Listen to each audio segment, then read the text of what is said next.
चांद मेरे प्यारे विद्यार्थियों, गुड मॉर्निंग, नमस्कार। आप सभी कैसे हैं? मैं भगवान से प्रार्थना और उम्मीद भी करता हूं आप सभी स्वस्थ होंगे, अपनी तैयारी में व्यस्त भी होंगे। आज मैं फिर से लेकर आ गया हूं मैथ का जो सेट शुरू किया हूं उसका ये तीसरा पार्ट है, मतलब ये तीसरा सेट प्रैक्टिस है। जो विद्यार्थी अभी तक स्टार्ट नहीं किए हैं स्टार्ट कर दीजिए, क्योंकि 30 मैथ का सेट आप डेली बनाते रहिएगा तो आप में अद्भुत बदलाव आएगा, अद्भुत कॉन्सेप्ट आएगा। हर तरह के क्वेश्चन से रूबरू होइएगा, चाहे तो वो कितनों हार्ड से हार्ड क्वेश्चन पिछला दफा पूछा गया था या आगे पूछे जाने की संभावना है, सभी को मैंने सेट में सम्मिलित किया है। तो पीडीएफ आप हमारे Telegram channel RK competitive classes से एक दिन पहले प्राप्त करें, उसे बनाएं और अपना गणना करें कि आपका कितना नंबर आया। फिर सुबह में 6 से 7 बजे तक आपको डेली सॉल्यूशन मिल जाएगा। आप लगातार देखते रहें और जम के दोस्तों को शेयर भी करते रहें। तो आइए शुरू करते हैं आज का क्लास। आइए देखते हैं पहला नंबर क्वेश्चन, और पहला नंबर क्वेश्चन ही धमाकेदार है। हालांकि मैं स्टार्ट कर चुका हूं, जितने भी 2018 में रेलवे में हार्ड क्वेश्चन पूछे गए हैं उसका अलग से 5-5, 6-6, 8-8 क्वेश्चन का वीडियो स्टार्ट कर चुका हूं। तो वो लगातार देखते रहे, चाहे वो टाइम वर्क का हो, टाइम डिस्टेंस का हो या एडवांस मैथ का कोई भी पार्ट्स हो, सभी आपको मिलने वाला है छाट के। तो उसी में ये वाला पार्ट्स मैं बता चुका हूं, उसमें ये क्वेश्चन भी शामिल था। 5 क्वेश्चन मैं इस प्रकार का बताया हूं कि टाइम वर्क का ये सबसे खतरनाक और खौफनाक क्वेश्चन पिछला दफा पूछा गया था और मैक्सिमम स्टूडेंट इसको नहीं बना के आए थे, गलती किए थे। तो इसका ट्रिक भी मैंने बताया है कि ऑप्शन से हम लोग कैसे बनाना है, उस वीडियो को जरूर देखिएगा।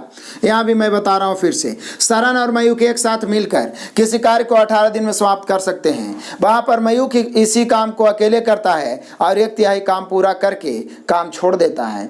इसके बाद सरन कार्य को अकेले पूरा करता है। इस प्रकार दोनों मिलकर कार्य को 40 दिन में पूरा कर पाता है। यदि मयूख सरन से ज्यादा तेजी से कार्य करे तो सरन अकेले कितने दिनों में पूरे कार्य को समाप्त करेगा?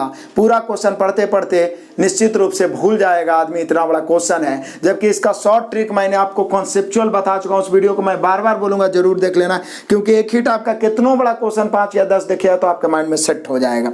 सरन और मयूख एक साथ मिलकर 18 दिन में कर सकता है। एक बच्चा ने पूछा था कि सर यहाँ पे आप उलट रहे हैं तो हर जगह ना उलटिएगा, तो उसका भी डाउट यहाँ पे क्लियर हो जाएगा।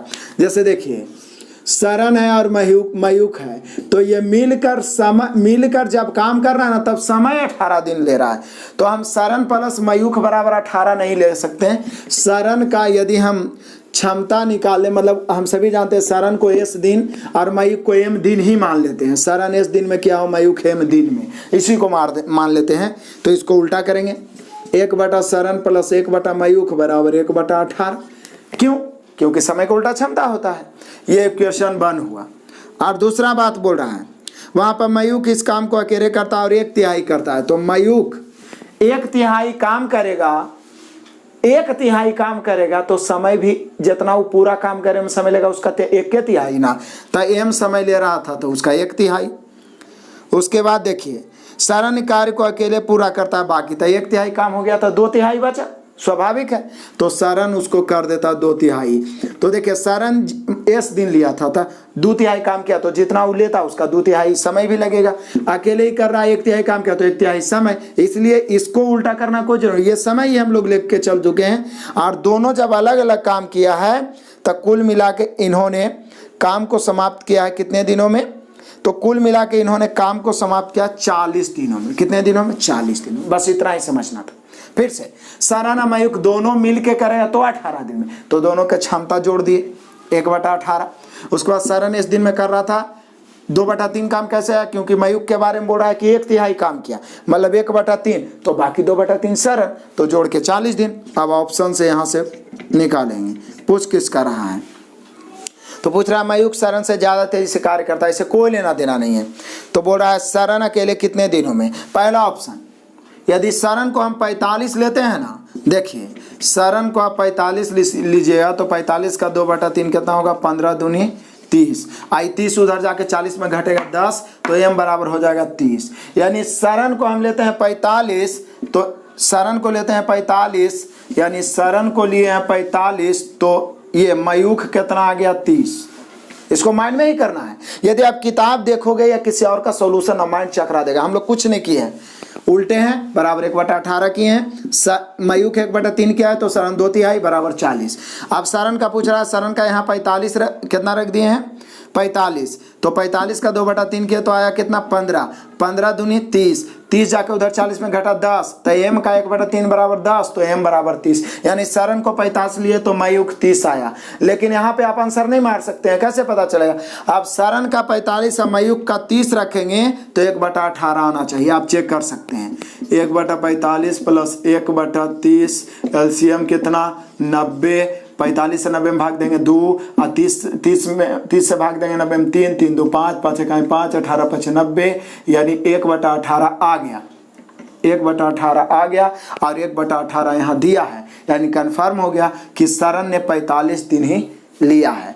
तो इसी प्रकार से मैंने आपको बताया है 5 क्वेश्चन का एक वीडियो, उसे आप जरूर देख लेना, नहीं तो इस प्रकार के क्वेश्चन आपको जरूर फंसाएगा। और ये ऐसा क्वेश्चन है जिसमें आपको टाइम देना बहुत जरूरी है, यदि किताब का कैलकुलेशन देखोगे ना दिमाग चकरा जाएगा।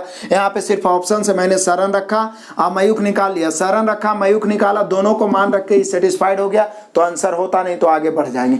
लेकिन मैंने जो 5 क्वेश्चन बताया उसको आप पांचों को देख लीजिए, तो देख के ही पता चल जाएगा कि किसको कैंसिल करना है और कौन आंसर होगा, तो जरूर आप देखिएगा। तो यहाँ पे पहला ऑप्शन ही आंसर होगा क्योंकि इसी में सेटिस्फाइड हो रहा है, option number A. Next question number दूसरा, ये एज का क्वेश्चन बड़ा ही मजेदार और इंटरेस्टिंग क्वेश्चन है, जरा ध्यान दीजिए। मेरी वर्तमान आयु का 3/5 उतना ही है जितना कि मेरे चचेरे भाइयों में से किसी एक का 5/6 है। मतलब मेरा, मान लिया कि मेरा और चचेरा भाई,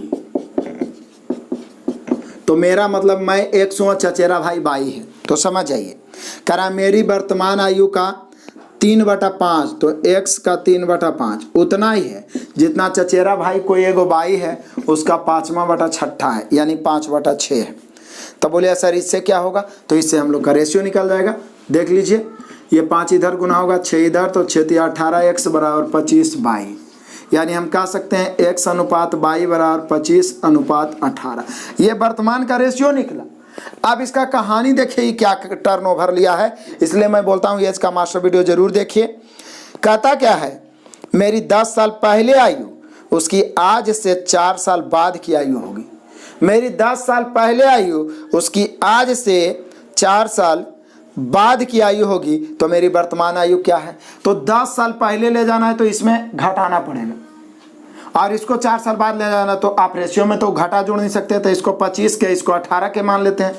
तो अब आ जाइए, कह रहा मेरी 10 साल पहले की आयु, तो 25 के -10, मेरी 10 साल पहले की आयु और उनकी मतलब चचेरा भाई के 4 साल बाद की आयु के बराबर होगी। तो इसका 18 के है, इसमें 4 जोड़ दिए, इसके बराबर हो गया। हमने क्वेश्चन नहीं करा, ये तो रेशियो निकालिए, मेरी वर्तमान आयु चचेरा भाई के वर्तमान आयु का रेशियो। लेकिन ये जो अधिक मतलब पीछे जाना और आगे जाना बोल रहा है ना, यही गड़बड़ हो गया है। तो हम लोग को मानना पड़ गया यहाँ पर कोई कांस्टेंट राशि 25 के 18 के, हालांकि x भाई तो ऊपर मान ही चुके थे दोनों भाई को, तो 25 के 18 के 25 पे 18 पे कुछ भी कांस्टेंट राशि आप रेशियो पढ़ेंगे तो आपको पता भी होगा।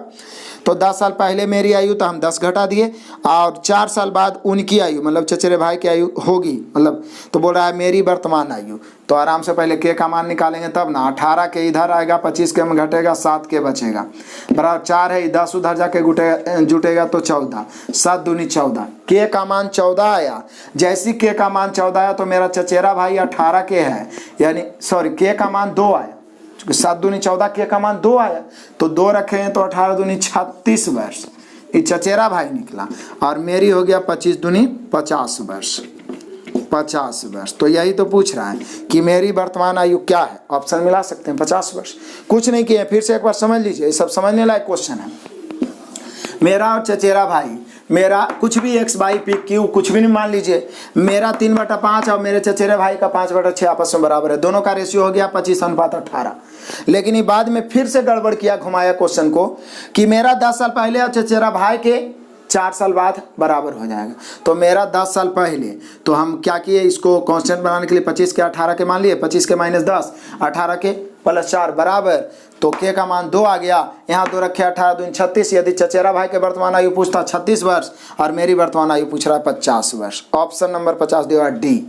नेक्स्ट क्वेश्चन नंबर तीसरा आप देखिए हर सेट में ये क्वेश्चन एक मिल रहा है, निम्नलिखित में से कौन परिमेय संख्या नहीं है?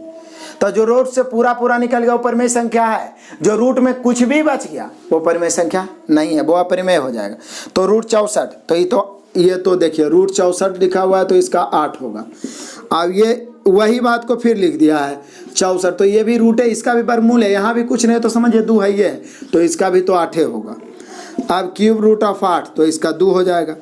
अब ये √8 लिखा हुआ है, क्या पूरी √8 निकलेगा? यही अपरिमेय हो गया, अपरिमेय, क्योंकि इसको निकालिएगा भी तो 2 बचेगा, बाकी तो सब पूरी निकल ही गया। तो यही पूछ रहा है कौन परिमेय संख्या नहीं है, मतलब अपरिमेय संख्या है, तो option number D. Next question number आ जाइए 4, बड़ा ही मजेदार है। 750 रुपया निवेशित राशि, 3 महीना का ब्याज 18 है, प्रतिवर्ष साधारण ब्याज की दर। तो बोलिए सर साधारण ब्याज तो बेहतर ढंग से पढ़ा चुके हैं। दर बराबर होता है सीधा ब्याज गुना 100 बटा मूलधन गुना समय। तो ब्याज कितना? तो बोलिए सर ये ब्याज दिया हुआ है 3 महीने का 18, तो 18 गुना 100 बटा मूलधन कितना है 750, लेकिन समय है 3, लेकिन 3 महीना में है, लेकिन वर्ष में होना चाहिए, तो 3 को 12 से भाग दे देंगे, काटेंगे 3 का 3, 3 चौका 12, उसके बाद आराम से इसको काट देते हैं।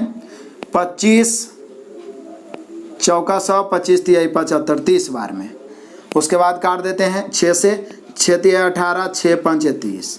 अभी 4 उलट के ऊपर 4 चौके 16 तिहाई 48, 16 तिहाई 48, अब बटा में ही कितना जाएगा 5। 48 में जब हम 5 से भागा देंगे ना तो हो जाएगा 9 5 45, अब बच जाएगा 3, तो 5 6 के 30। यानी ब्याज की दर जो वार्षिक प्राप्त हुआ वो 9.6% हुआ। कुछ नहीं किया, साधारणतः बस एक जनरल सा फॉर्मूला लगा दिए हैं और आराम से आंसर आ गया 9.6%, option number B. Next question number 5 आ जाइए, फिर से एज का क्वेश्चन। 2 चचेरे भाई की वर्तमान आयु का योग 46 है, मतलब 2 गो चचेरा भाई है जिसका वर्तमान योग कितना है 46 वर्ष है। एज वाला एक बार जरूर देख लीजिए मास्टर वीडियो, क्लियर हो जाएगा, बहुत कुछ क्लियर हो जाएगा, बहुत कुछ कमांड हो जाएगा। 8 साल पहले बड़े की आयु छोटे की आयु से दुगनी थी। 8 साल पहले तो -8 ले लिए, बड़े की आयु छोटे की आयु की दुगनी थी, मतलब छोटा 1 तो बड़ा 2, आराम से रेशियो से ही बन जाएगा। दुगनी थी, बड़े चचेरे भाई की वर्तमान आयु क्या है? तो मैंने बताया है एज में, फिर से बता रहा हूँ फुल कॉन्सेप्ट, कि जिस समय का रेशियो रहे उसी समय का निश्चित राशि होना चाहिए।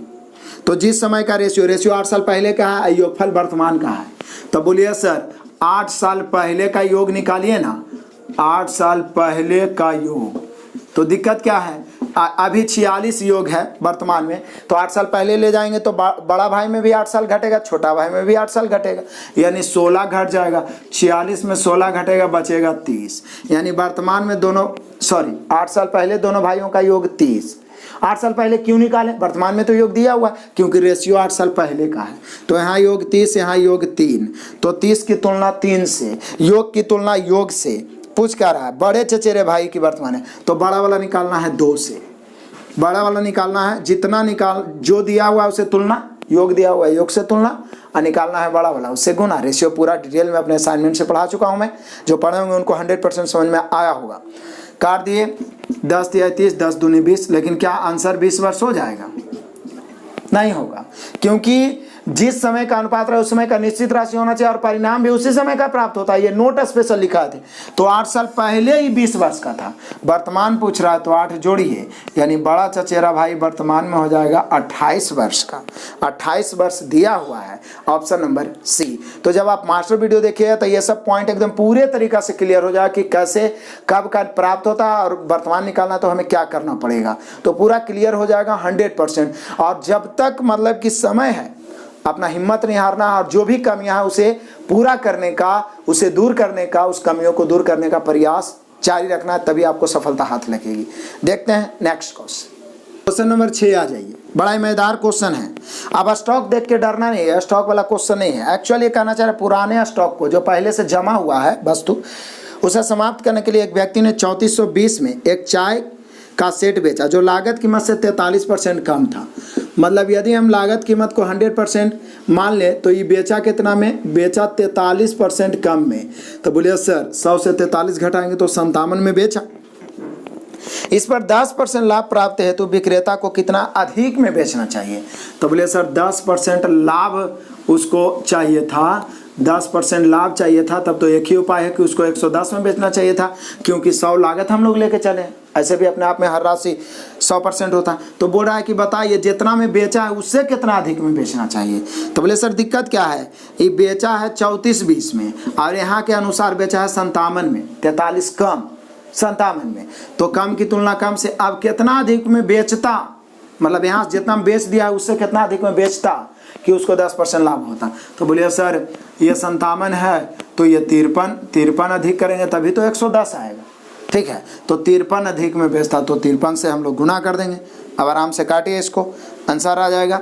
काटते हैं 57 से, देखते हैं 7 6 42 6 5 30, यानी कि कट रहा है कई बार में 60 बार में।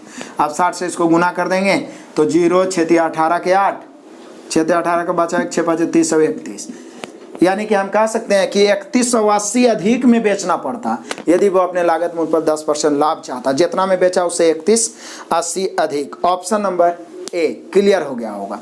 नेक्स्ट क्वेश्चन आइए देख लेते हैं क्वेश्चन नंबर 7। मैंने पहले ही लिख दिया है क्योंकि एक कैलकुलेशन है, हालांकि कैलकुलेशन आपको करना चाहिए और जब भी कैलकुलेशन आता है मैं बोलता हूँ राइट साइड से बनाओ, लेफ्ट आते आते आपका आंसर आ जाएगा। और क्वेश्चन कितना भी छोटा उसे इग्नोर नहीं करना है, क्योंकि उसी को समय बचा के, उसी से समय बचा के जो टाइम टेकन, जैसे शुरू में 2 क्वेश्चन बताया टाइम टेकन क्वेश्चन था, उसमें मजबूरी है टाइम देना पड़ेगा यदि आप कॉन्फिडेंशियल ही बनाना चाहते हैं तो उसके लिए छोटा छोटा क्वेश्चन को इग्नोर हम नहीं कर सकते हैं।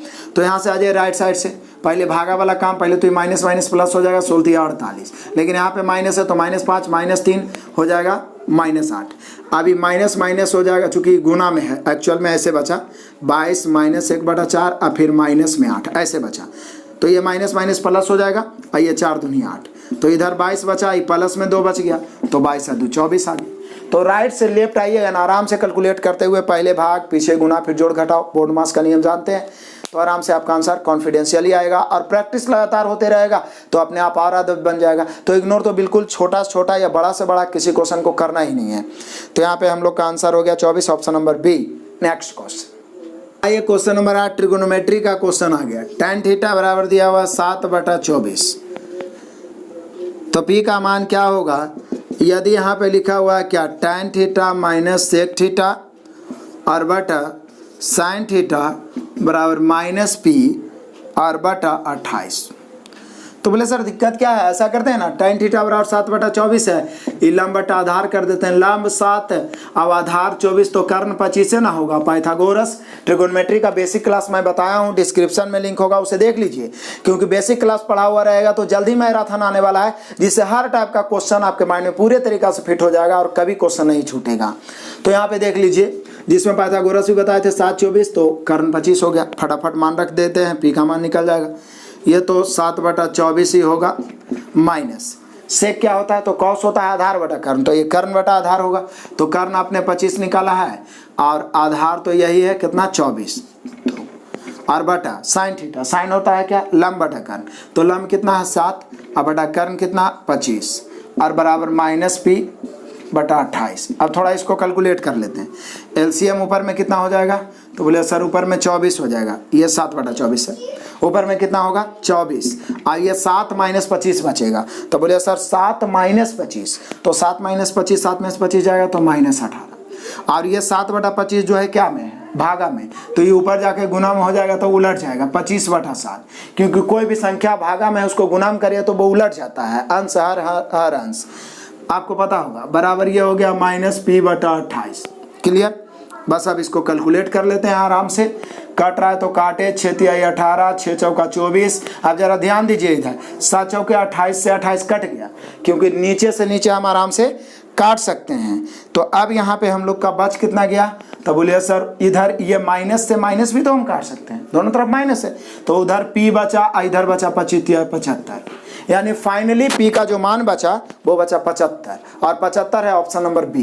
तो घबराने या डरने की कोई बात नहीं, क्वेश्चन कैसा भी आए उसे बहादुरी से हम लोग सामना करेंगे। हर तरह के क्वेश्चन आपको सेट में मिलता रहेगा एग्जाम तक, यदि डेली हर सुबह 6 से 7 बजे तक ये वीडियो आपको मिल रहा है और उसका लाभ उठा रहे हैं, तो हर तरह के क्वेश्चन चाहे वो किसी भी लेवल का है, सभी तरह के क्वेश्चन से आपको रूबरू करवा दिया जाएगा और आपका जितना भी डर है सभी भाग जाएगा। तो क्लियर हुआ यहाँ पे ऑप्शन नंबर बी।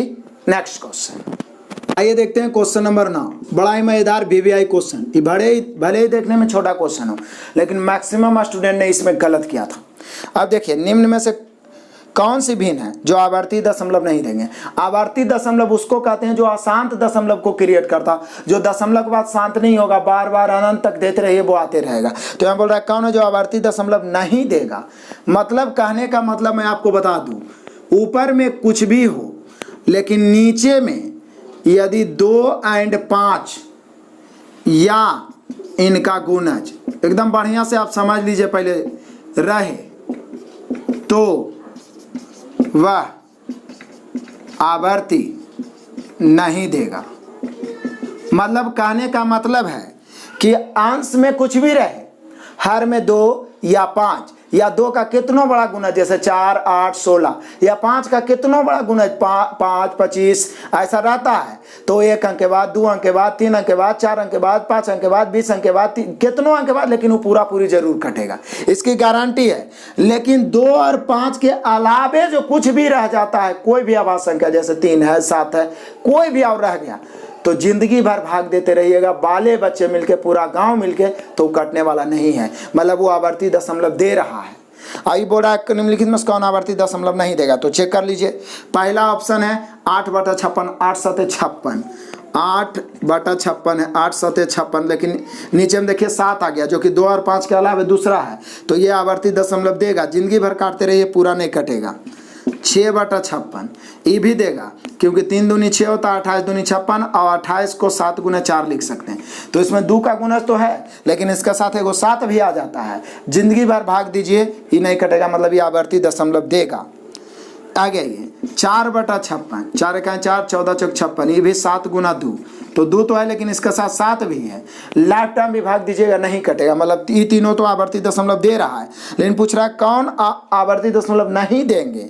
तो बोले सर फिर तो यही वाला ऑप्शन हो जाएगा, 7 का 7, 7 8 56, मतलब 1/8, ये मात्र 2 का ही गुणज है, तो 2 का कितनों बड़ा गुणज रहे या 5 का कितनों बड़ा गुणज रहे, नीचे में है तो आज ना कल, मतलब 1 अंक के बाद, 2 अंक के बाद, 3 अंक के बाद वो शांत हो जाएगा। लेकिन उसके अलावा कोई भी उसके साथ आभाज्य संख्या नीचे में है, 3 है, 7 है, 13 है, 11 कुछ भी, तो लाइफ में कभी शांत नहीं होगा, मतलब वो बार बार आवर्ती दशमलव देते जाएगा। यहाँ पूछ रहा कौन आवर्ती दशमलव नहीं देगा? तो ऑप्शन नंबर डी। मुझे विश्वास है कि अब आप बढ़िया से समझ गए होंगे, इसका आंसर आप आराम से मार सकते हैं। तो यहाँ पे option number D. Next question number 10 तो आप बचपन से पढ़ते आ रहे हो। स्थानीय मान माने प्लेस वैल्यू, एक होता है जातीय मान, फेस वैल्यू। तो जातीय मान तो स्वयं वही अंक हो जाता है, जैसे 5 का जातीय मान 5 ही होगा, 9 का जातीय मान 9 ही होगा। लेकिन स्थानीय मान क्या होता है जो आप समझ सकते हैं, देखिए 42, 86, 93, 745। इसमें बोल रहा है कि 9 और 5 के स्थानीय मान में अंतर है। तो बोले सर 9 तो यहाँ पर है, तो 9 का स्थानीय मान 9, इधर जय गो अंक है ना, उतना 0 था, 9 के बाद 4 अंक है राइट में, तो 4 0, और 5 का स्थानीय मान तो सिर्फ यहीं पे 5 है, तो सिर्फ 5 होगा। अब इसको घटा दीजिए, तो 90,000 में 5 घटाइए तो कितना आएगा? तो बोलिए सर घटा लेंगे, छोड़ दीजिए, आप जरूर घटाइएगा और आंसर कमेंट कर दीजिएगा। क्लियर है? नेक्स्ट क्वेश्चन नंबर 11 आइए। वीवीआई क्वेश्चन मेंसुरेशन का है। देखिए यहाँ पे मैं ट्रिक भी बताऊंगा। एक तांबे को तार को मोड़कर एक वर्ग बनाया जाए, तो देखिए एक ही तार से मोड़कर वर्ग बनाया जाए, वृत्त बनाया जाए या कोई भी आकृति बनाया जाए, उसका परिमाप समान होगा, क्योंकि उसी तार से आप कोई भी आकृति बनाए, तार की लंबाई समान है, मतलब उसका परिमाप समान है, परिधि परिमाप जो भी बोलिए। तो कहता है तांबे को तार को मोड़कर एक वर्ग बनाया जाए जिसका क्षेत्रफल 121 है। यदि इसी तार को मोड़कर वृत्त बनाया जाए तो वृत्त का क्षेत्रफल क्या होगा? तो बोले सर पहले तो वर्ग बनाया गया है जिसका क्षेत्रफल 121 है। क्षेत्रफल 121 है तो वर्ग की भुजा क्या होगी? तो बोले सर भुजा हो जाएगा √121 यानी 11 सेंटीमीटर, क्योंकि क्षेत्रफल भुजा स्क्वायर होता है, तो भुजा हो जाएगा √अंडर क्षेत्रफल यानी कि 11। अब भुजा हो गया 11, तो इसलिए परिमाप कितना होगा? परिमाप हो जाएगा, हम सभी जानते हैं 4 है, 4 गुना भुजा, तो 4 गुना 11, 11 चौके 44 सेंटीमीटर, ये वर्ग का परिमाप होगा। वर्ग का परिमाप मतलब उतार की पूरी लंबाई हो गया। और इसी तार को खोल दीजिए, फिर इसका वृत्त बना रहे हैं, तब परिधि इसका क्या होगा? तो बोलिए सर जो वर्ग का परिमाप होगा ना, वही वृत्त का परिधि होगा। और यदि मेंसुरेशन आप मेरा वाला देखे होंगे नवीन अंगन, इससे तो आपके माइंड में आ गया होगा कि परिधि 44 है तो कन्फर्म है क्षेत्रफल 154 आएगा, आओ आप आंसर मार के निकल जाइएगा। लेकिन बोलिए सर ये कैसे होगा? तो मैं आपको बता दूं कि वृत्त वाला 90% क्वेश्चन में त्रिज्या या तो 7 होगा, या तो 14 होता है, या तो 21 होता है, या तो 35 होता है। 90% क्वेश्चन में, नहीं विश्वास है तो मिलते रहेगा, बताऊंगा। तो दो को एकदम याद कर लीजिए, जैसे पाइथागोरस याद किए हैं उसी तरीका से। क्या कहा? त्रिज्या, परिधि और क्षेत्रफल। यदि त्रिज्या 7 आ जाए, मतलब किसी वृत्त का त्रिज्या 7 आ गया तो उसका कन्फर्म है परिधि 44, क्षेत्रफल 154 होगा। और त्रिज्या 14 हो जाए तो परिधि 88 और क्षेत्रफल 616 होगा। उसी प्रकार से जय गुणा करना है, करते जाइए। लेकिन ये दोनों पूरा माइंड में सेट रखिएगा ना, तो आपका 10 से 20 सेकंड टाइम बच जाएगा, जो 1-2 क्वेश्चन और आपको सोल्व करके दे सकता है। वो कैसे? बोले सर परिधि 44 था, तो आप लेके चलते 2 पाई r बराबर 44, पाई का मान रखते ना तो r का मान 7 आता। अब r का मान 7 यहाँ पर क्षेत्रफल में रखिएगा ना, क्षेत्रफल आप सभी बचपन से पढ़ रहे हैं, पाई r स्क्वायर, उसमें 7 रखिएगा तो 154 आएगा। लेकिन माइंड में एकदम सेट कर लीजिए कि किसी भी वृत्त का त्रिज्या 7 हो तो परिधि 44 होगा। आप परिधि 44 हो तो माइंड में त्रिज्या 7 आ जाना चाहिए, क्षेत्रफल 154। तो सीधे याद रखना 7 44 154, 14 88 616 अपने माइंड में फिट रहेगा। त्रिज्या, परिधि, क्षेत्रफल पूरे तरीका से। समय बचाना है तो किसी तरीका से कंजूसी आपको करना होगा। तो यहाँ पे हम लोग का आंसर हो जाएगा वृत्त का क्षेत्रफल ही तो पूछ रहा है 154 वर्ग centimetre, option number A. Next question number 12, VBI question, algebra का क्वेश्चन भी मिल गया। बड़ा ही मजेदार क्वेश्चन है और बहुत पूछा गया था पिछला दफा 2018 में। तो निश्चित रूप से इस सब क्वेश्चन को दोहराना तेहराना है, और मैक्सिमम 50% क्वेश्चन मैं जानबूझ के हार्ड रखूंगा ताकि इस सब क्वेश्चन पे आपका बेहतर पकड़ बन पाए। तो यहाँ देखिए कह रहा है क्या, x³ ax प्लस b को, ध्यान दीजिएगा, पहले तो बोल रहा है x³ plus ax plus b को किससे विभाजित करते हैं? x -1 द्वारा जब विभाजित किया जाता है तो शेष 15 बचता है। शेष कितना बच रहा है? 15। तो जैसे ही बोला कि x -1 द्वारा विभाजित किया जाता है, तुरंत पुट करेंगे x बराबर 1। x बराबर 1 जब पुट करेंगे तो यहाँ 1 का क्यूब 1 होगा, और 1 पुट करेंगे तो 1 इंटू a होगा, आई तो b है बराबर 15। बोले बराबर 15 क्यों? पिछला सेट में भी बताया था, यदि बोले कि x -1 से पूर्णतः विभाजित हो जाए तो x बराबर 1 पुट करेंगे और बराबर 0 लेके चलेंगे। लेकिन यहाँ बोल रहा है नहीं, शेषफल 15 बच जाए तो जितना शेषफल बचेगा बराबर में उतना लेके चलेंगे। तो x बराबर 1 पुट कर दिए बराबर 15, इससे एक इक्वेशन आपका तैयार हो गया। उस इक्वेशन वो क्या हो गया? a प्लस b बराबर, ये 1 है प्लस, उधर जाके घटेगा 14, इक्वेशन 1 हो गया। अब डरना नहीं है, बहुत ही आसान है, समझिए पहले। उसके बाद दूसरा पॉइंट में ये कहता है, ये पहला पॉइंट बोला, दूसरा पॉइंट में कहता है कि x² प्लस bx और प्लस a को जब x प्लस 1 से विभाजित किया जाए तो शेषफल -1 बचता है। तो बोले सर यहाँ पे x -1 से विभाजित कर रहे हैं तो x का मान 1 पुट किए, x प्लस 1 से विभाजित कर रहे हैं तो x का मान -1 पुट करेंगे। -1 पुट करेंगे तो -1 का स्क्वायर तो 1 ही होगा, -1 यहाँ रखेंगे तो ये माइनस भी हो जाएगा और ये प्लस है। क्लियर है भाई? हो गया ना? तो बराबर हो जाएगा यहाँ पे कितना हम लोग का हो जाएगा, बराबर में -1 फिर हो जाएगा। अब आराम से क्या करते हैं, इसको कर देते हैं a माइनस b, और ये -1 है, ये वाला 1 उधर जाएगा तो हो जाएगा -2, इक्वेशन 2। अब हम लोग से पूछ रहा है a² प्लस b², तो बोले यार सर ये दोनों इक्वेशन को पकड़िए ना। अब ये भी निकाल दीजिए, a प्लस b 14 है, a माइनस b -2 है, तो पहले ये भी निकाल दीजिए। जब दो संख्याओं का योग, एक बार योगफल है एक बार अंतर दिया रहा है, तो ज़्यादा हल करने की क्या जरूरत है? ज़्यादा हल करने की क्या जरूरत है? a निकालना है जोड़ के आधा, b निकालना है घटा के आधा। तो a निकालना है पहले तो जोड़ के आधा, 14 और -2 को जोड़ेंगे तो 12 होगा, 12 के आधा 6, एंड b निकालना है तो घटा के आधा, तो 14 और 14 में -2 को घटाएंगे तो 16, 16 के आधा कितना हो जाएगा? 8। मतलब आप कह सकते हैं कि ये हो गया 6, b हो गया 8। पूछ क्या रहा है तो लोग निकाल लेते हैं जो निकालना है। निकालना क्या है? a² plus b²। तो ये त्रुटि है, इसको आप सुधार दीजिए। इसको मेनली रूप से इसका रूट निकालना है, ठीक है ना, क्योंकि इसमें गलती है। ये a² प्लस b² यदि हम निकालेंगे तो a² मतलब 6 के स्क्वायर प्लस 8 के स्क्वायर, तो ये हो जाएगा रूट अंडर 6 का स्क्वायर 36, 8 का स्क्वायर 64, 100। तो एक्चुअल में यदि सिर्फ ए स्क्वायर बी स्क्वायर निकालना रहता तो आंसर 100 ऑप्शन में दिया ही नहीं है। आंसर हम लोग का 10 होगा, लेकिन यहाँ पर जो ए स्क्वायर प्लस बी स्क्वायर है ना, उसको एक्चुअल में लिखना चाहिए कि रूट अंडर ए स्क्वायर बी स्क्वायर निकालिए। तो मेनली रूप से तो हम लोग ए और बी निकालना सीख चुके हैं, और पहले भी क्वेश्चन आया था, आगे भी आने की संभावना है। बस ये सब क्वेश्चन को दोहराते चलना है। नेक्स्ट क्वेश्चन आइए देखते हैं, क्वेश्चन नंबर 13। ये तो अलजेब्रा का ही है, सिंपल है। a माइनस 1 a का मान 1 हो तो a square plus 1 a square का मान क्या होता है। तो जब माइनस वाला दिया रहे तो सीधा ये 1 का स्क्वायर प्लस 2 हो जाएगा, और नहीं तो सबसे आसान तरीका है कि दोनों तरफ स्क्वायर कर दीजिए, अपने आप पता चल जाएगा। जब दोनों तरफ स्क्वायर करिएगा तो ये हो जाएगा a स्क्वायर प्लस 1 बटा a स्क्वायर और minus 2 into a into 1/a बराबर 1 के स्क्वायर 1 कट गया, ये 2 जाके उधर जुड़ जाएगा। इसलिए आराम से a square plus 1/a square बराबर 1 प्लस 2 बराबर 3। ऐसे डायरेक्ट इसका हम फॉर्मूला ही बताएंगे कि जब ये माइनस में दिया रहे तो आराम से स्क्वायर करके 2 जोड़ देना है। क्लियर हुआ, हम लोग का आंसर हो गया 3। नेक्स्ट क्वेश्चन देखिए, क्वेश्चन नंबर 14 पिछला सेट में भी आया था। इसका एलसीएम निकालना है 4/5, 2/3, 5/7, और बताए थे कि भिन्नों का लसा बराबर होता है अंशों का लसा बटा हरों का मासा। जो निकालना है ऊपर वाला और नीचे उसका अपोजिट। लसा निकालना है तो लसा बटा मासा, मासा निकालना है तो मासा बटा लसा। तो 4, 2 और 5 का एलसीएम कितना हो जाएगा। तो बोलिए सर 4, 2 और 5 का तो एलसीएम 20 होगा। छोटा है इतना तो आप समझ ही सकते हैं।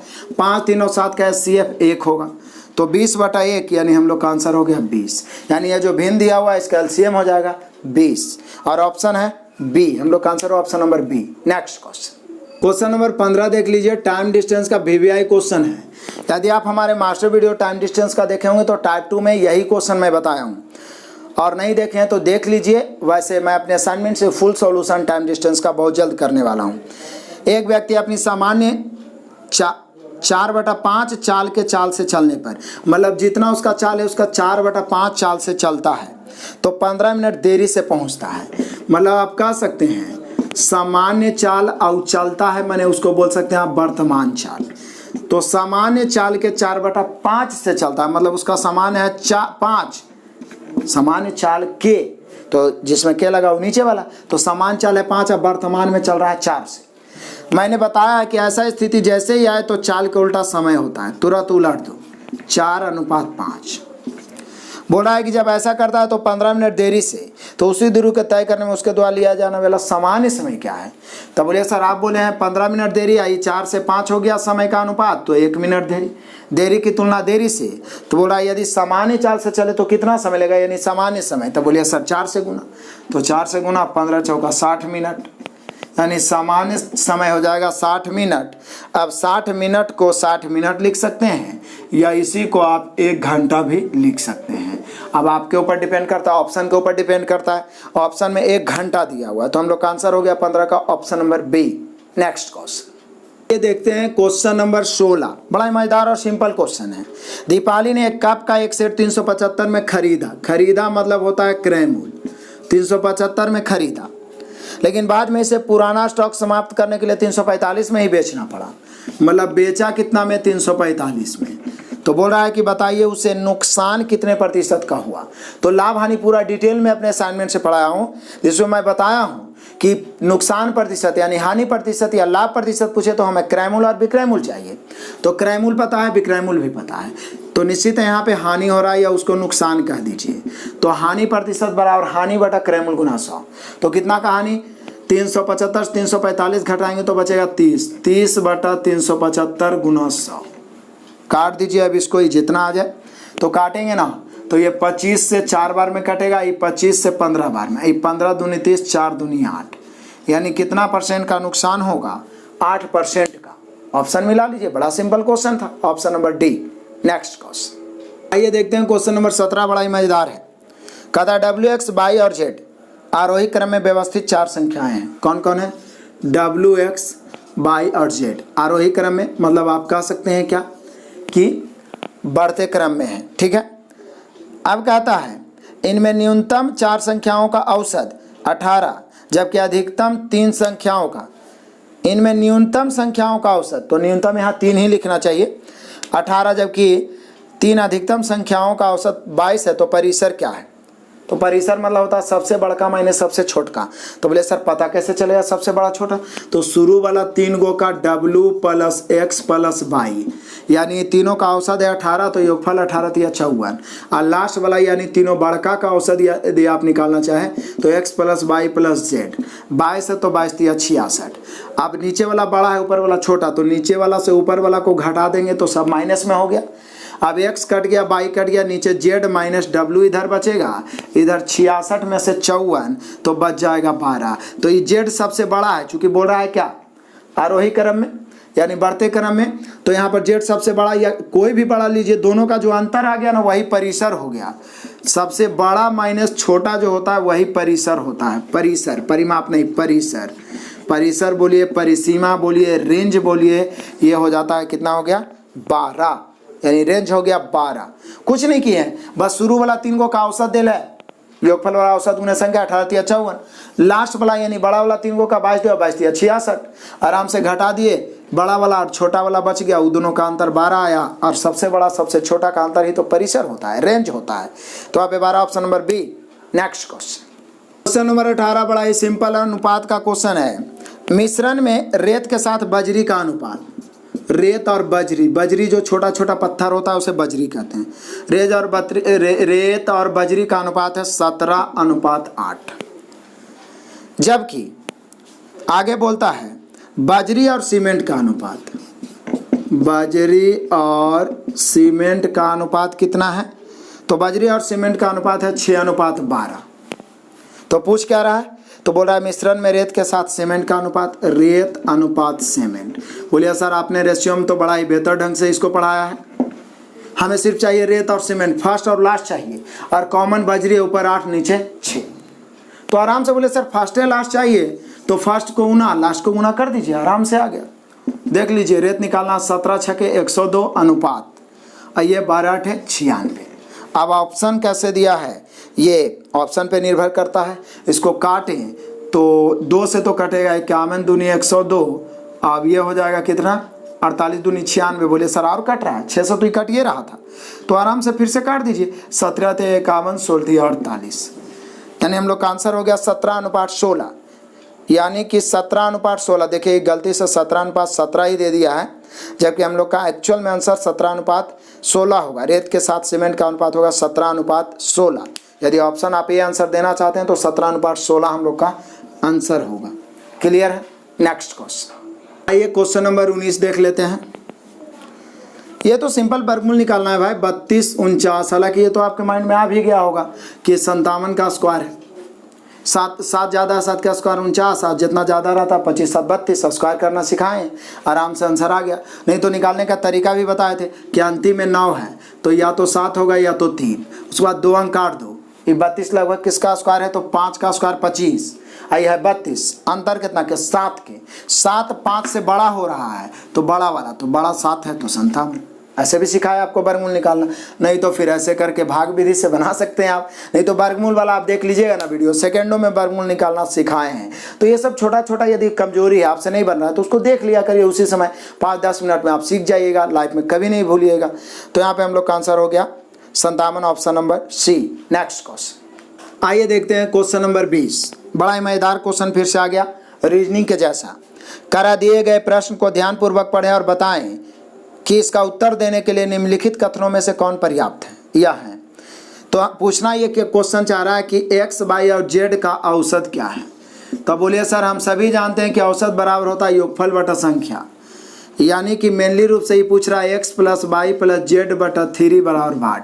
तो बोलिए सर हमें ये आंसर नहीं चाहिए, लेकिन ये आंसर निकालने के लिए कौन कौन कथन की आवश्यकता है ये पूछना चाह रहा है। तो निश्चित रूप से हमें x, y, z का योगफल तो हर हाल में चाहिए, तभी तो उसका औसत निकाल सकते हैं।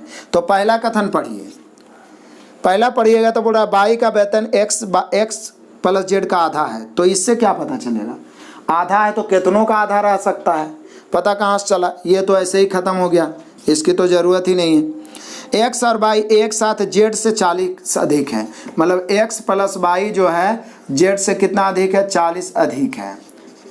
और z के बारे में बोल रहा है कि जेड 500 कमाता है, तो बोले सर जेड 500 कमाएगा ना, तो एक्स और वाई बोल रहा है एक साथ मिलके, एक्स और वाई एक साथ मिलके जेड से 40 अधिक है। तो जब जेड का दिया हुआ है कि 500, तो एक्स और वाई मिलके 540 कमाएगा। तो एक्स वाई आई जेड मिलके X plus Y plus Z हो गया, और तीनों को जोड़ के 3 से भाग देंगे तो औसत निकल जाएगा। यानी निश्चित रूप से औसत क्या होगा वो निकालने की कोई ज़रूरत नहीं है, लेकिन औसत केवल 2 से ही निकल रहा है, पहला से कोई मतलब ही नहीं है और पहला से कोई फ़ायदा भी नहीं है। तो यहाँ पर केवल 2 से निकल रहा है, यानी हम लोग का यहाँ पे आंसर छांटना है। केवल कथन 2 पर्याप्त है जबकि केवल 1 अपर्याप्त है, यानी कह सकते हैं option number D. Next question number 21 देखते हैं। टाइम वर्क का क्वेश्चन है और थोड़ा सा त्रुटि है, कुछ मिसप्रिंट हुआ है जो सुधारना है। वैसे क्वेश्चन में जहाँ से सॉर्ट आउट करता हूँ, छाटता हूँ ये सब क्वेश्चन, तो हो सकता है कि जो इसमें आंसर दिया रहा था उसमें भी कभी कभार एक आध गलती हो, और क्वेश्चन में भी मिसप्रिंट कभी कभी एक आध क्वेश्चन में हो सकता है। तो सॉल्यूशन में उसे मैं क्लियर कर दूंगा, इसके लिए निगेटिव नहीं लेना है, ठीक है, आराम से बनाना है। जो दिक्कत है घेर देना है कि इसमें प्रॉब्लम था या त्रुटि रह गया, बाकी सॉल्यूशन तो आप देख ही लीजिएगा। कहता है एक साथ कार्य करते हुए पाइप ए और बी एक खाली टंकी को 10 घंटे में भर सकता है, भरा नहीं भर सकता है। टाइम वर्क में भी स्पेशल ऐसा टाइप मैंने बताया है। तो यहाँ पर ए और बी जब अकेले दोनों मिल के करेगा तो 10 घंटे में कर सकता, अभी किया नहीं है। अब आगे पढ़िए, उन्होंने 4 घंटे तक एक साथ काम किया, फिर बी बंद कर दिया। तो ए ने अंत तक जारी रखा और टैंक को भरने में सिर्फ घंटे लग गए, लिखा वहाँ पे लिखना चाहिए टैंक को भरने में 9 घंटे लग गए। मतलब कह सकते हैं आप कि 9 घंटे वो ए अकेले किया। तो देखिए ए और बी कर सकते थे लगातार तो 10 घंटे, लेकिन 4 घंटा कर लिया। तो बोले सर ए और बी 10 घंटा करता लगातार तो काम हो ही जाता, इसमें 4 घंटा कर ये लिया तो अब 6 घंटा ये दोनों के लिए बचता, यानी यही दोनों करते रहता तो 6 घंटा लगता, लेकिन बी ने छोड़ दिया तो ए ने उसी को 9 घंटा में किया। बोले सर क्वेश्चन में तो कहीं पर लिखा हुआ 9 घंटा नहीं है, तो सुधारिए ना, वही तो बोल रहे हैं। फिर से पढ़ रहा हूँ, एक साथ कार्य करते हुए ए और बी एक खाली टैंक को 10 घंटे में भर सकता है, उन्होंने 4 घंटे तक साथ में किया। बी बंद कर दिया तो ए ने कार्य अंत तक जारी रखा और टैंक भरने में उसे 9 घंटे लग गए, यहीं पे 9 घंटा छूट गया। मतलब ए 9 घंटा, मतलब ये दोनों रहता ना तो 4 घंटा तो पहले कर लिया था तो 6 घंटा लगता, लेकिन बी छोड़ दिया तो ए ने उसी काम को 9 घंटे में किए। बोले सर बराबर है, आराम से काट दिए, 3 दूनी 6, 2 दूनी 4, 2 या 2 से अधिक राशि बराबर हो और रेशियो निकालना, कोफिशिएंट उलट जाता है 3:2। तो ए और बी का क्षमता 3, ए का 2, तो निश्चित है बी का 1। अब क्या बन गया, इसका पूरा समय दिया हुआ है कि दोनों मिलके काम करेगा तो 10 घंटा में कर देगा, दोनों की क्षमता 3 है, 3 की क्षमता से 10 घंटा में। तो पूछ रहा है कि ए द्वारा अकेले खाली टंकी को कितना समय में, तो ए द्वारा, तो ए का क्षमता 2 है तो कितना समय में, टी, 2 से 2 × 5 = 10, 3 × 5 = 15, यानी जब अकेले भरना चाहेगा ना ए तो उसे 15 घंटे का समय लगेगा, और 15 घंटे दिया हुआ है, option number A. Next question पूरे तरीका से क्लियर हो गया होगा, तो त्रुटि है उसे सुधारते भी चलेंगे और कॉन्फिडेंस बढ़ जाएगा। ऐसे प्रयास करें कि मैं पहले ही चेक कर लूं, जो भी गलतियां हो उसे सुधार दूं। धीरे धीरे मतलब जितना दिन बीतते जाएगा सेट और बेहतर होते चला जाएगा। बस आप साथ बनाए रखिए और लगातार दोस्तों को शेयर करते रहना है। नेक्स्ट क्वेश्चन नंबर 22 देखिए, पाई चार्ट है, आपको भी दिख रहा होगा, बड़ा ही सिंपल पाई चार्ट है। पाई चार्ट में मैं आपको बता दूं कि 2 तरह के पाई चार्ट होते हैं, एक डिग्री और एक प्रतिशत। यदि डिग्री में है तो पूरा वृत्त वाला जोड़ के 360 पूरा होना चाहिए, नहीं तो गलत हो जाएगा। प्रतिशत में है तो पूरा 100% ही होना चाहिए, उससे ज़्यादा या कम नहीं हो सकता है। तो ये तो पाई चार्ट देखते ही लगता है कि डिग्री में होना चाहिए, क्योंकि 140 है, अदर शुगर है 80, व्हीट है 100 और राइस है 40। तो बोल रहा है कि यदि कुल उत्पादन 9000 टन है तो चावल का उत्पादन, तो बोलिए सर चावल मतलब राइस पूछना चाह रहा है, तो 9000 टन है, यहाँ सब डिग्री में दिया हो तो 9000 की तुलना 360 से कर देंगे, टोटल की तुलना टोटल से। रेशियो का कमाल तो यही है, निकालना है चावल यानी कि राइस, तो कैसे गुना 40 से, काट दो, काटो, 1 शून्य से 1 शून्य, और ये चलो ना इसी शून्य को काट दो ना, और 4 से 4 9 36, 9 से ही कट जाएगा तो आंसर आ जाएगा 1000, चूंकि 9 से 9 कट गया।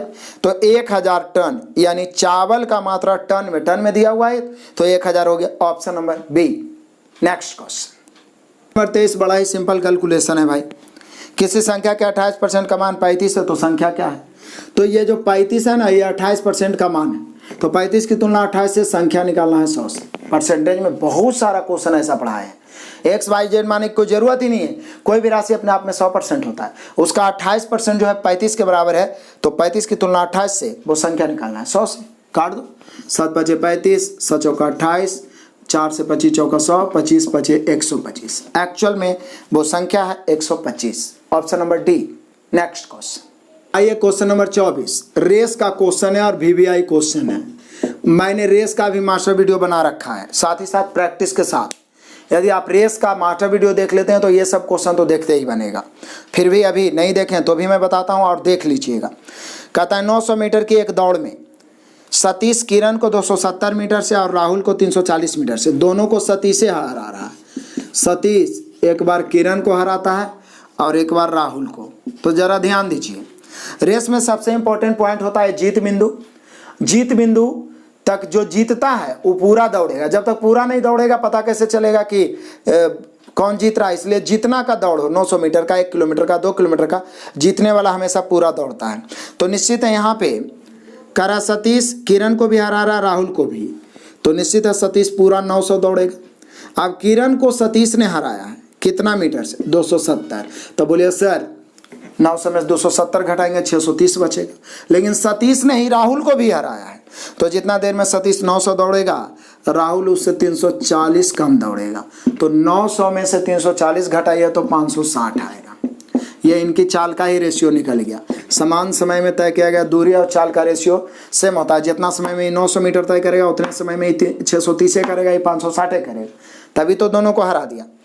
तो अब कहता है कि इसी दौड़ में किरण राहुल को कितने मीटर से हराएगा। अब इसी दौड़ में किरण हराना चाह रहा राहुल को, निश्चित है किरण आ गया तो राहुल को हरा सकता है। लेकिन आप सोचिए कि इतने के अंतर से हरा देगा और आंसर मार दिया तो गलत है, क्योंकि हार जीत तब होगा जब किरण भी 900 पर पहुंचेगा। तो यहाँ पर अब यहाँ से क्या करेंगे, टोटल 900 है तो 900 की तुलना किरण से करेंगे और कितना से हरा देगा तो दोनों के अंतर से गुना करेंगे। और रेस में इसी मेथड से ढेर सारा क्वेश्चन बना है, आप एक बार देखिए। तो यहाँ अंतर कितना का 630 और 560 है। तो बोलिए कि सर ये तो 70 का अंतर लग रहा है, 70 का अंतर है। तो काट दीजिए अब, और क्या काटेंगे। यहाँ 1 शून्य से 1 शून्य खत्म, 7 9 63 और 9 से यहाँ 100 बार में कट गया। यानी हम कह सकते हैं कि किरण जो है राहुल को कितना मीटर से हरा देगा, 100 मीटर से हरा देगा। ऑप्शन नंबर ए है। आप यहाँ से निकालते ना 630 और 560, 70 आप आंसर मार देते। ऑप्शन 70 दिया हुआ, आप गलती कर देते। कुछ नहीं, पूरा दौड़ाना है तो पूरा 900। आइए अपने चाल से ही दौड़ेगा तो 900 की तुलना किरण से। पूछ रहा है राहुल से कितना से जीतेगा या राहुल को कितना से हराएगा, तो दोनों के बीच का अंतर 70 से गुना 100 मीटर से हार जीत होगा। यानी ऑप्शन नंबर ए। मैं फिर से बोलूंगा, रेस का मास्टर वीडियो जरूर देखिए, सब दिन काम आएगा। नेक्स्ट क्वेश्चन नंबर 25 परसेंटेज में मैंने ऐसा स्पेशल टाइप बताया अपने असाइनमेंट में। वीर अपनी मासिक आय का 15% घर किराए पर और शेष का 60% बाकी घरेलू खर्चों पर व्यय करता है। तो शेष की बात आ गया तो टोटल को मानेंगे 100, जिसमें घर किराए पर कितना खर्च करता है, तो घर किराए पर करता है 15% और बाकी घरेलू खर्च पर करता है शेष का 60%। तो बोलिए कि सर जी शेष का 60% मतलब समझ रहे हैं आप, 100 में 15 खर्च कर दिया, बचा 85, तो घरेलू पर 85 का 60% करेगा। अब आप 85 का 60% निकालना है तो आप 85 का डायरेक्ट 3/5 भी निकाल सकते थे, क्योंकि आपको बड़ा डिटेल में परसेंटेज में मैंने सिखाया ये सब हल करना। तो 17 × 85, 17 × 3 = 51 हो गया।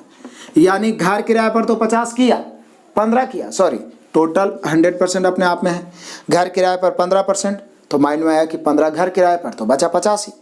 शेष का यानी 85 का 60% निकाले, 60% मतलब 3/5 निकाल दीजिए फटाक से, 51 आया। ये किया किस पर, तो बोला ये अन्य घरेलू बाकी घरेलू खर्चों पर।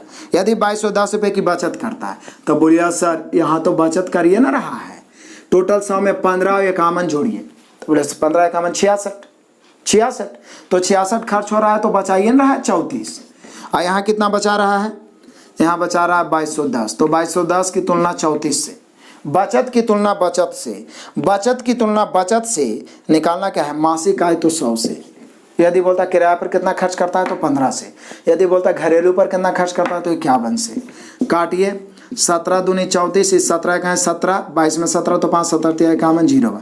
2 से कई बार में 65 दूनी 130, 65 गुना 100 करेंगे तो 6500, यानी उसका जो मासिक आय होगा वो होगा 6500। Option number A. Next question number 26 देख लो। आंकड़ा आपको दिख रहा होगा डाटा, ठीक है। इसको मैं नहीं लिख रहा हूँ, डायरेक्ट क्वेश्चन ही पढ़ रहा हूँ क्योंकि इसमें ज़्यादा कुछ लिखने की जरूरत ही नहीं, एक ही क्वेश्चन है। दिए गए आंकड़ों के आधार पर सी में शिक्षित लोगों का प्रतिशत, सी में शिक्षित का प्रतिशत पूछ रहा है, तो प्रतिशत की गणना तो हमेशा टोटल पर होगा। तो बोलिए सर सी को यदि आप गौर से देखें तो सी में जनसंख्या 150 है, जिसमें शिक्षित 50 है, अशिक्षित 100 है। तो सब कुछ तो दिया हुआ है, तो पूरा आंकड़ा देखने से क्या फायदा है।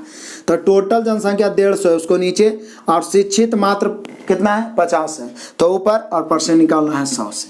50 से कहाँ 50, 50 दिया 150, बच गया 100/3। 100/3 को 33.1/3 या फिर 33.33 आप कर सकते हैं।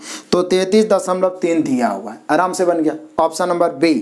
नेक्स्ट क्वेश्चन क्वेश्चन नंबर 27 तो आपसे क्लियर बन गया होगा, क्योंकि बोल रहा है 4:37 दोपहर बाद यानी शाम को समय मिनट की सुई और घंटे की सुई के बीच का न्यून कोण मतलब छोटा वाला कोण। तो आपको मैंने पहले ही बताया था कि घड़ी का मास्टर वीडियो देख सकते हैं, या कोण का तो सेम फॉर्मूला एक ही होता है। जब घंटे की घड़ी मतलब घड़ी के घंटे और मिनट के सुई के बीच का कोण पूछिए तो कोण बराबर मैं पहले ही बता चुका हूँ 60 गुना घंटा, 60 गुना घंटा माइनस 11 गुना मिनट और बटा 2। इसमें भी कुछ कंडीशन भी आपको बताए भी थे और लिखाए भी थे, मैं फिर से बता दूं। आप सेट मारते रहिएगा ना, आप 15 से 20 सेट मारिएगा, आप में अद्भुत कॉन्फिडेंस आएगा यदि जो मैं बता रहा हूं वो करिएगा। तो देखिए सेट मारते समय कि जो चैप्टर का क्वेश्चन आपसे नहीं बन रहा है फटाक से उसका मास्टर वीडियो देख लीजिए, उसे कंप्लीट कर लीजिए, किसी भी तरीका से उस कमजोरी को दूर कर लीजिए, फिर अगला सेट में वो आएगा तो आपसे बन जाएगा। यहाँ पर भी बताते हैं तो उसको 2-3 बार बना लीजिए, तो धीरे धीरे क्या होगा कि आपका सेट का लगभग क्वेश्चन खुद से बनने लगेगा, कॉन्फिडेंस बढ़ जाएगा। क्लियर है। तो यहाँ पे कह रहा है ये घंटा हो जाएगा और ये हो जाएगा मिनट। तो कोण बराबर सीधा याद रखना है 60 गुना घंटा माइनस 11 गुना मिनट बटा 2। इसमें भी 2 पॉइंट बताए थे कि निगेटिव को इग्नोर कर देना है, माइनस में आएगा तो कोई दिक्कत नहीं है, और चूंकि न्यून कोण पूछ रहा है तो 180 से कम ही आना चाहिए, यदि 180 से अधिक आता है तो 360 से घटाना। तो बस मान रखिए 60 गुना घंटा 4 है माइनस 11 गुना मिनट 37 है बटा 2। 6 चौका 24 यानी गुना करके 240 है, ये कितना है 11 7 77 के साथ बचा 7, 33 और 7 40। 407 में 240 घटेगा तो कितना बचेगा। तो बोलिए कि सर 407 में 240 घटाइएगा, 7 में 0 गया 7, और ये 10 में 4 गया 6, और ये बच गया 3 में 2 167 बटा 2। लेकिन बोले सर माइनस में ना आएगा, तो अभी तो बोले कि निगेटिव को इग्नोर कर देना है, निगेटिव से कोई लेना देना नहीं। 2 से काटेंगे 8 दूनी 16, बच गया 7, 3 दूनी 6, और बच गया 1। तो कैसे दिया है, इसी प्रकार से दिया है, पॉइंट में दिया है, तो पॉइंट में ही हम लोग का दिया है, तो 5 बार लगेगा, 1 बच गया, तो यानी 83.5 डिग्री, 83.5 डिग्री न्यून कोण हो गया। यही 180 से अधिक आता तो 360 से घटाना पड़ता। तो बस फार्मूला लगाएं, कैलकुलेशन किया है 83.5 degree, option number A. Next question trigonometry का बड़ा ही मजेदार क्वेश्चन है। Cosec theta plus cot theta बराबर 2 है, तो पूछ रहा है बताइए कि कॉट थीटा बराबर भाट। तो जब मैं ट्रिगोनोमेट्री का मैराथन वीडियो बनाऊंगा तो उसमें स्पेशल ये टाइप आएगा, मेरे असाइनमेंट में स्पेशल टाइप है, कॉसेक कॉट के रूप में भी रह सकता है और सेक टैन के रूप में भी। तो जब भी कॉसेक प्लस कॉट दिया रहे तो तुरंत यहाँ पे लिख सकते हैं आप कॉसेक माइनस कॉट जो होता है जस्ट इसका उल्टा 1/2 होता है, और यदि कॉसेक माइनस कॉट दिया रहे तो कॉसेक प्लस कॉट उसका उल्टा होता है। बोले क्यों होता है सर, क्योंकि बेसिक में एक फार्मूला आप पढ़े होंगे, cosec square theta minus cot square theta बराबर 1 होता है। यदि इसको ए स्क्वायर इसको बी स्क्वायर माना जाए तो a plus B into A minus B से तोड़ सकते हैं। तो एक बार कॉसेक प्लस कॉट आएगा, एक बार कॉसेक माइनस कॉट। अब यदि कॉसेक प्लस कॉट का पूछेगा तो उधर कॉसेक माइनस कॉट वाला चल जाएगा, तो 1 बटा कॉसेक माइनस कॉट हो जाएगा। यदि कॉसेक माइनस कॉट वाला पूछेगा तो कॉसेक प्लस कॉट वाला उधर जाके बटा में हो जाएगा। इसलिए कभी भी कॉसेक कॉट या सेक टैन दिया रहे तो प्लस वाला का उल्टा माइनस वाला होता है, माइनस वाला का उल्टा प्लस वाला। बाकी जो फुल क्लास होगा उसमें कम से कम 8-10 क्वेश्चन बनाएगा तो पूरे तरीका से माइंड में फिक्स हो जाएगा। तो सीधा यहाँ कॉसेक कॉट 2 दिया हुआ है तो कुछ भी दिया रहे माइनस वाला उसका उल्टा होगा। हमें चाहिए कॉट, तो बोले सर कॉट चाहिए ना तो घटा दीजिए ना, कॉसेक खत्म हो जाएगा, घटाएंगे तो ये माइनस ही प्लस ये भी माइनस, कॉसेक कॉसेक खत्म, 2 कॉट बच गया चूंकि प्लस हो गया है। 2 कॉट थीटा बराबर घटाएंगे तो 2 में से 1/2 घटाएंगे तो 3/2 बच जाएगा। अभी 2 उधर चल जाएगा तो cot थीटा बराबर हो जाएगा 3 अब बटा ये 2 गुना में, उधर जाएगा तो भागा में, और 2 पहले से भागा में, तो 2 दूनी 4, यानी cot बराबर हो गया हम लोग का कितना 3/4। लेकिन 3/4 नहीं दिया है ऑप्शन में, तो बोले सर नहीं दिया तो भागा दे दीजिए। 3/4 को हम लिख सकते हैं 0.75, आपकी मर्जी, आप भागा दे के देख सकते हैं। 0.75 हम लोग का आंसर हो गया cot थीटा का मान। ऑप्शन मिला लीजिए, ऑप्शन नंबर डी। इसको दोहरा लीजिए तो इस प्रकार का क्वेश्चन आपसे नहीं छूटेगा। नेक्स्ट क्वेश्चन नंबर 29 आइए, बड़ा मजेदार क्वेश्चन है। एक लॉन रोलर मतलब रोल कर रहा है, 1 घंटे में 20 चक्कर लगाता है, तो 20 चक्कर लगाता है जो मतलब कि मैदान को रोल कर रहा है, तो 20 चक्कर, तो एक चक्कर में हम सभी जानते हैं कि पूरा एक चक्कर में 360 डिग्री बनता है। तो कहता है 25 मिनट के दौरान यह कितने रेडियन चलेगा। तो आप पहले जान लीजिए, एक चक्कर बराबर होता है 2 पाई रेडियन। बोलिए क्यों सर? क्योंकि एक चक्कर में 360 डिग्री होता है और 180 डिग्री बराबर पाई रेडियन होता है। तो बताइए 180 डिग्री बराबर पाई रेडियन होगा तो 360 को 2 पाई रेडियन लिख सकते हैं ना। तो एक चक्कर जब कोई घूमता है तो वो 2 पाई रेडियन घूमता है। यहाँ 20 चक्कर लगा रहा है 1 घंटे में, तो 1 घंटे बराबर 20 चक्कर बराबर 20 गुना 2 पाई, यानी कह सकते हैं 40 पाई। मतलब 1 घंटा में 40 पाई, तो बोल रहा है 25 मिनट में, तो बोलिए सर इसलिए 25 मिनट का ना निकालना है, तो 40 पाई है 1 घंटा का, तो 1 घंटा को हम 60 मिनट कह सकते हैं। तो 40 पाई की तुलना 60 से निकालना है 25 मिनट में, तो 25 काट दीजिए, काटेंगे 20 दूनी 40, 20 तिहाई 60, ऊपर वाला गुना होगा 25 दूनी 50 पाई और बटा में नीचे 3 हो जाएगा। यानी एक्चुअल में यदि 1 घंटा में पूरा पूछता तो 40 पाई रेडियन, लेकिन पूछ रहा है 25 मिनट में, तो 50 पाई बटा 3 रेडियन। हम लोग का आंसर हो गया 50 पाई बटा 3। ऑप्शन मिलाइए, option number A. Next question number 30 देखते हैं, और आज के क्लास का लास्ट क्वेश्चन बड़ा ही सिंपल क्वेश्चन है। निम्नलिखित में से कौन सी संख्या एक पूर्ण वर्ग है? तो बोले सर एक ही को तो नजर आ रहा है, ऑप्शन नंबर बी 441, यही पूर्ण वर्ग है। यानी हम लोग का आंसर हो गया ऑप्शन नंबर बी 441 है कि इसका पूर्ण वर्ग है। इसलिए मैं बोलता हूं कि 40 तक का वर्ग याद रखो, 25 तक का क्यूब याद रखो, तो निश्चित रूप से आपको क्लियर हो पाया होगा। इसका पीडीएफ भी आपको मिल ही रहा है। पीडीएफ में यदि कहीं पे आंसर में एक आगो को त्रुटि होता है तो उसके लिए भी कमेंट करना है। अच्छा लगा तो लाइक और प्यारा सा कमेंट जरूर करना और दोस्तों को शेयर करना है। और यदि कुछ कमियां रहें तो उसको भी जरूर शेयर करिए, ताकि इसको मैं और बेटर से बेस्ट बनाते जाऊं, धीरे धीरे इसमें सुधार करते जाऊं। वैसे हर तरह के हार्ड से हार्ड और इजी से इजी क्वेश्चन से मैं आपको रूबरू करवाने का पूरा प्रयास करूंगा। कोई क्वेश्चन यदि समझ में ना आया तो उसके बारे में आप कमेंट जरूर करिए, ताकि जब अगला सेट में उस क्वेश्चन को डालें तो मैं इसका ध्यान रखूं कि कोई विद्यार्थी कमेंट किया था तो उसको और बेहतर ढंग से समझा सकूं। वीडियो अंत तक देखने के लिए best of luck, God bless you, जय हिंद।